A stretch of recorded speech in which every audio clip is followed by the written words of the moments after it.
மலரே குறிஞ்சி மலரே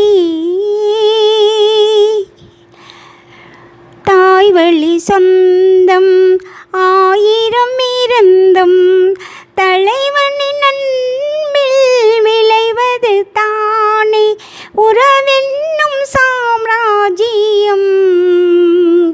தலைவன் சூட நீ மலர்ந்தாய், பிறந்த பயனை நீ அடைந்தாய். மலரே குறிஞ்சி மலரே ஆடிடும் காற்றே பறவையின் இனமே, பனிமலை தொடரில் பாய்ந்திடும் நதி